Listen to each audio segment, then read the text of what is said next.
So one of the questions I see out there regarding this new Toyota Corolla Cross is whether folks who are thinking about buying a RAV4 should actually step down to this Corolla Cross. And after spending a week in this 2022 LE two-wheel drive Corolla Cross, you know, that's not that crazy of a question. Here I am, I'm doing a 3,000 foot elevation gain with this supposedly anemic 4-cylinder and raucous CVT combination, and you know what? It's actually doing a pretty decent job. And in some ways, let me be cautious there, some ways it drives a little better than a RAV4. Well, good day everybody, and I'm going to go ahead and predict that if Toyota could make these Corolla Crosses in sufficient number, they would be flying off the shelves. This Corolla Cross of 2022 came out roughly 10 months ago, and you don't see a lot of them on the street. Let's start this one up.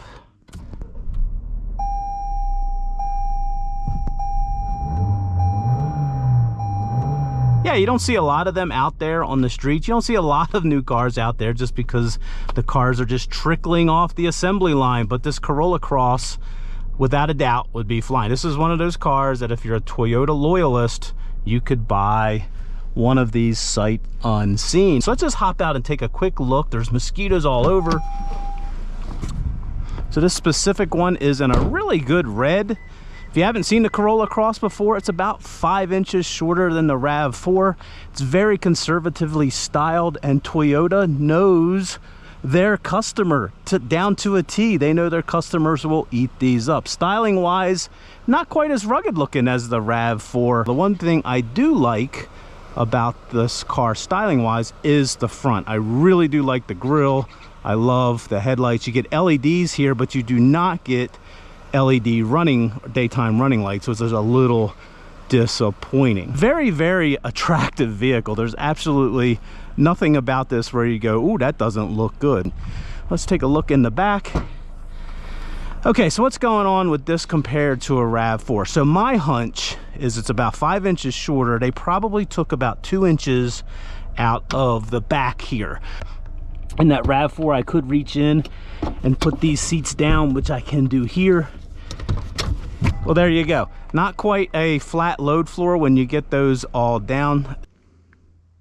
Now it does come with a spare tire, so that's cool. You know, you really shouldn't have any issues with cargo space back here. But if you want to compare this to the wider and taller RAV4, you will be down about 12 cubic feet to 26 in this Corolla Cross versus 38 cubic feet for the RAV4. Where they took the most of the length out, at least in my opinion, is in the rear seat. Back here though, you are going to compromise. This is getting very tight compared to something like a RAV4 or the compacts. The new Honda HR-V has come out and really hit a home run with their backseat rooms. But inside this, right back here, everything about the interior is very well put together, very Toyota-like. This center armrest here, a little odd having it cloth covered, and the LE does come with these cloth seats, and I really like the texture. It's kind of a European kind of feeling fabric, and I always like that. But everything back here touches really nice. You got your air vents, and again, this is in the LE, you get your air vents, and you do, way down here, hidden, is you get a USB-C and a regular USB down there for your backseat passengers. Of some note is no center armrest or cup holders, but you do have this one cup holder here in the door. Now you do have a nice 8-inch ground clearance with this Corolla Cross. This LE two-wheel drive, as shown, is 26K with destination. And if you want all-wheel drive, it's 27.4. And if you're really, truly a bargain shopper and just need a durable, no-frills, all-wheel drive beater, then the 25K L trim is the one for you. But it's not that great of a value because for just $2,300 more, the LE adds truly useful features that you'll enjoy, like the proximity key and the push button start. You get these alloy wheels, single zone auto climate, tinted windows, you get roof rails and a nice leather-like and telescoping steering wheels. And the LE has a couple of frills you don't really need, but they're nice, like the larger touchscreen and the wireless phone charging. But And it's a big but. No heated seats. You have to spend another $1,800 to jump to the XLE trim to get those. And that XLE trim is a decent value also, but it just comes with a whole bunch of frills nobody really needs. If you stay away from any option packages on that XLE, like the JBL stereo and the sunroof, the XLE, again, is a decent value in this market, as you can keep that under $30K, coming in at $29,200 in all-wheel drive. But if you can live without the heated seats, which is a shame, especially for those in northern climates, then the LE all-wheel drive is the pick.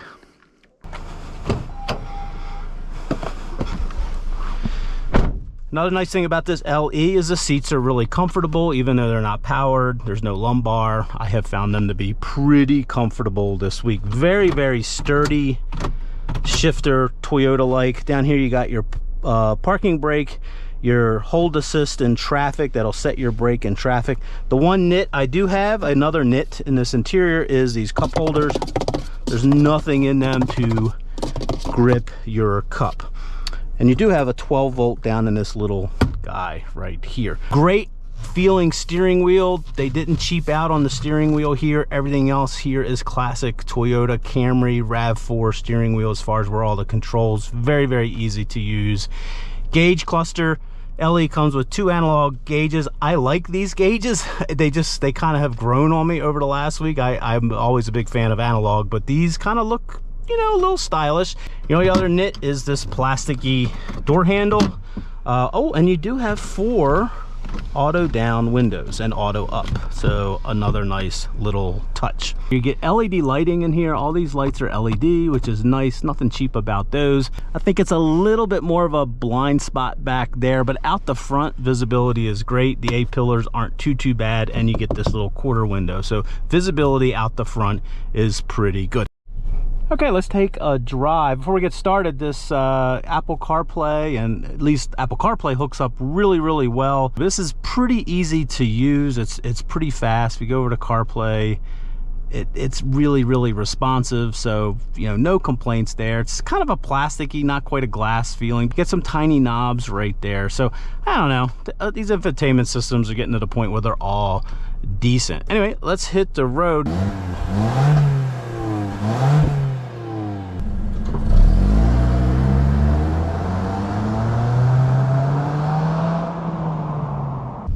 Now, the one car I have not driven is the new Honda HR-V, and I will go ahead and tell you my suspicions. My suspicions are that the powertrain in this Corolla Cross is better.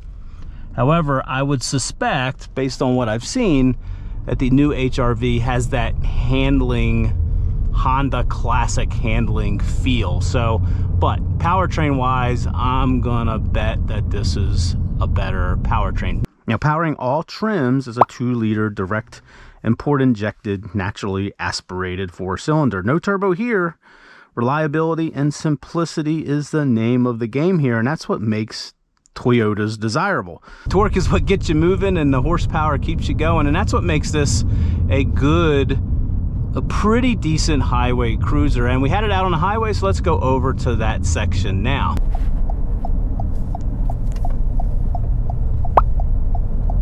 Okay, so this is one of the few situations where you'll find out that your Corolla Cross is slow.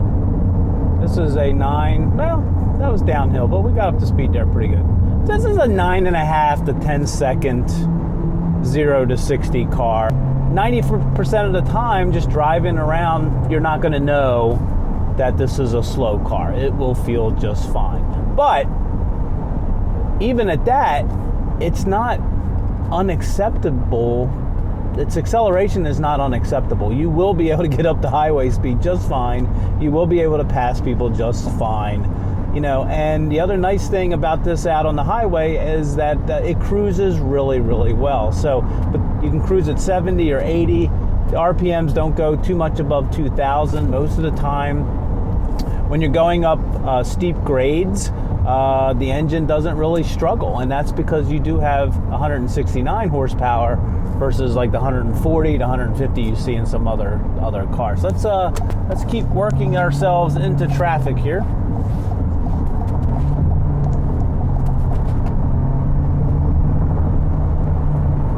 All right, up to speed, 80 miles per hour.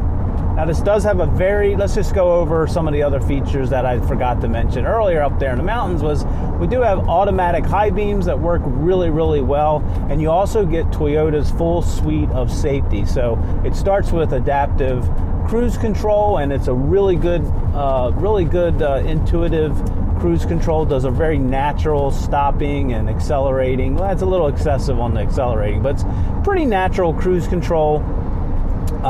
You get your blind spot, you get your front brake assist and emergency braking, you get rear cross traffic alert. So yeah, really, really nice set. You get speed limit sign recognition, so it'll pop the speed limit up if you're not running Google Maps or something. So really, really nice set of safety features. The only thing you do not get that the XLE adds is rear cross traffic braking. This car, with the seats, comfort, and the way the powertrain works out here on the highway, it's a nice little cruising car. Now it is pretty noisy in here, not to the point that I couldn't take a long-term trip in it, and it's not like excessive like I've heard some of the other reviewers say, oh, this is so loud. It's average, you know. It does feel a little thin, you know. If you look at the undercarriage of this Corolla Cross, there's no aerodynamics, it's all open. So I think Toyota could use a little bit more sound deadening in here. The other thing is that the 6-speaker stereo in here is actually a really good bass stereo. So,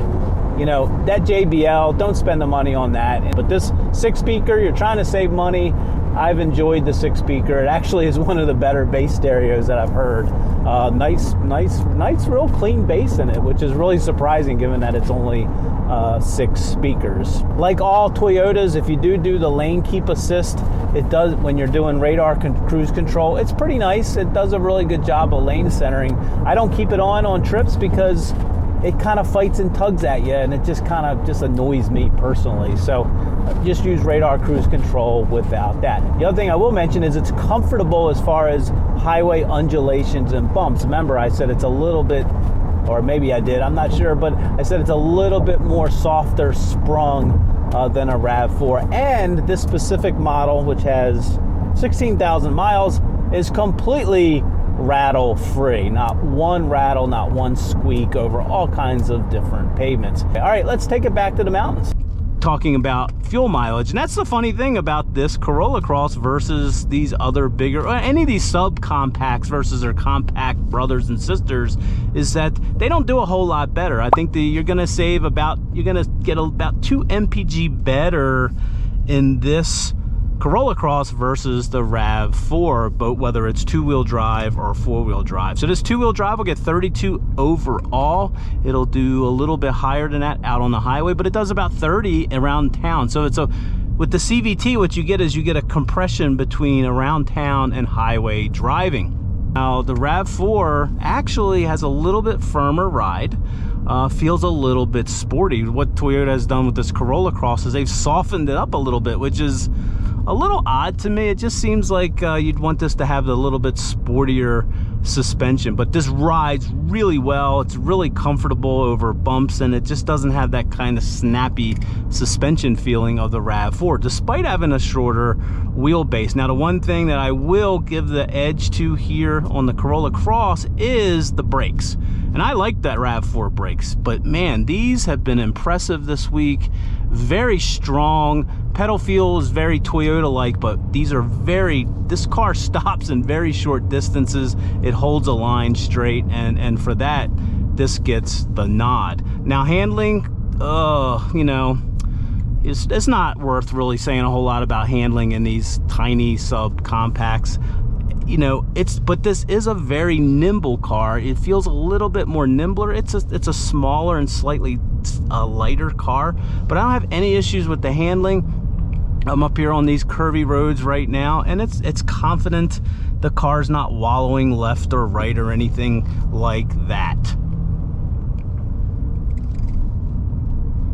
Steering is very, very light, but it doesn't feel unconnected. Now this two-wheel drive, if you do take a corner really, really aggressive, you will understeer to the point of danger. So don't advise that. However, that all-wheel drive system is very active and will activate in turn. So I think under throttle, that will help with that understeer and get around these corners. So again, I think the all-wheel drive version of these is pretty good. Dive into here. Outside Michelin is howling there a little bit. At the inside Michelin there. Take that back. Okay, another thing that this Corolla Cross does not have is a sport mode. And I like that. I like that it doesn't have a sport mode, but it does have, you can take over manual control of your CVT. So we're gonna do a little bit of that right now. Now on the RAV4, I did like the sport mode. I thought that woke that transmission up enough and the throttle response to actually make it worthwhile. But let's just do some manual shifting. Holding the gear here. Let's do a downshift.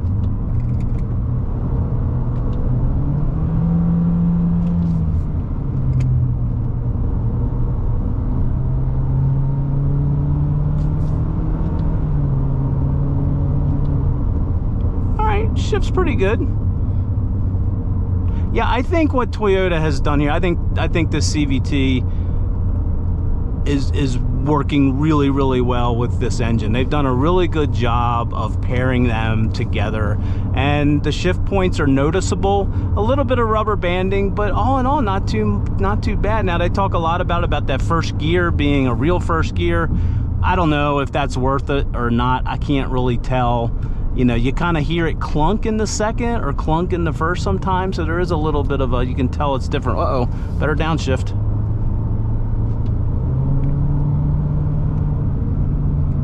Hold this gear here. Oh, lordy, lordy. Oh.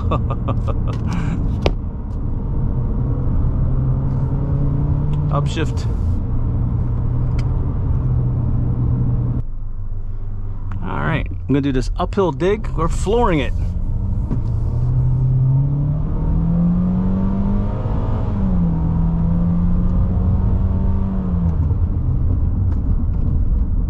So to summarize this against the RAV4, what I would say is that in an urban, suburban environment, this is actually, I'd say, a tad better to drive. The CVT just works so well with the engine in sort of that stop and go environment, you know, just running around doing errands.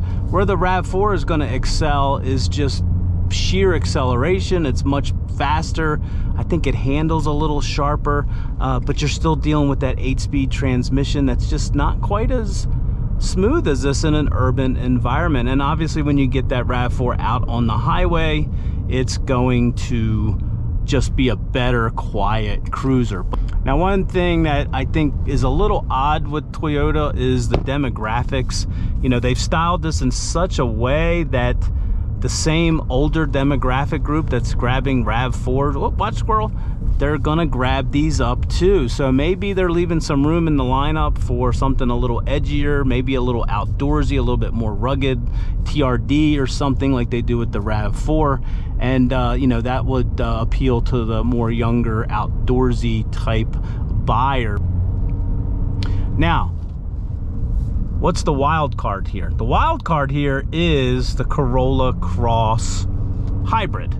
That's coming out pretty soon. I think that's going to solve the torque issues with this engine. It's going to bump the MPGs up, and I suspect that's going to be the driver-oriented one. And you know, it really gets down to how much extra money Toyota is going to ask for that hybrid, and they may be saving that one for the more you know, for the XSE or the SE sport trims, you know, where they could reach down to the younger demographic. So that's the only reason I would possibly not try to get one of these. But you know, you probably just need to get it ordered in for something if you really want something in the Toyota lineup. But I think that hybrid could be the one if they just tighten up the suspension a little bit, give it a little bit sportier tune.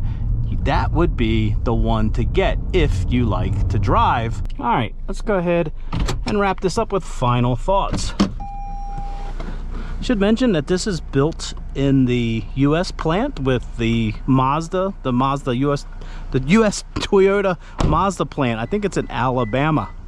So the Corolla Cross is to the regular old Corolla, like the RAV4 is to the ubiquitous Camry. And it's kind of like, what took you so long, Toyota? People have been waiting for this. And so most folks will probably cross shop this with the Honda HR-V, and between the two, they're kind of no-brainer choices in the segment, with the HR-V probably winning in areas like the backseat space and probably handling. Now, there is also that reliable Subaru Crosstrek out there, and that's going to give you, that's a smaller general package, and it's going to drive a little bit more car-like and maybe be a little bit more quieter. And then you always have the Kia Seltos, which does offer those pretty peppy turbo engines. And then there's always the VW Taos. But you want one of these because you want a worry-free ownership experience that is also fairly pleasant to drive. So Toyota's given you a great choice here.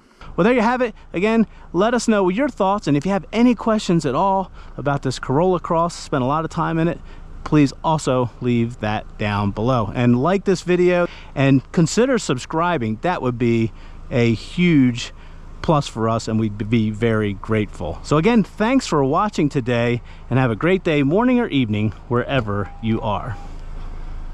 It's just very unassuming and pretty, yeah, okay. It's actually doing pretty decent. So anyway, we're gonna unpack this. I hate that saying. I hate unpack.